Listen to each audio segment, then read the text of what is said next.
Are you ready to close out your year in QuickBooks quickly and accurately? In today's video, I'm going to show you how to do your year end in QuickBooks for 2025 step by step so you can keep your financial records organized and ready for the next fiscal year.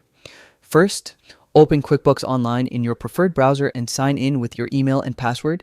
Make sure your login details are correct, then hit sign in to access your dashboard. Once you're in, direct your attention to the settings icon in the top right corner. Click it, then choose Account and Settings. This is where you control all your account preferences, so it's essential to know your way around here. Next, head to the Advanced tab. Scroll down until you see Close the Books. This feature is critical. It locks your financial records for a specific accounting period and ensures no changes can be made after your chosen date, keeping your data accurate and secure. Now, set your closing date carefully. Pick the date that marks the end of your fiscal year.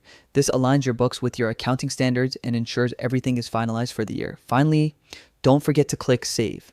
This confirms your changes and officially closes your books for the year.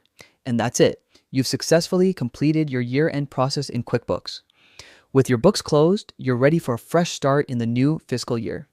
Keeping up with this process regularly not only organizes your finances, but also helps you make smarter, informed business decisions. Thanks for watching. If you found this guide helpful, be sure to like and subscribe for more QuickBooks tips and tricks. See you in the next video.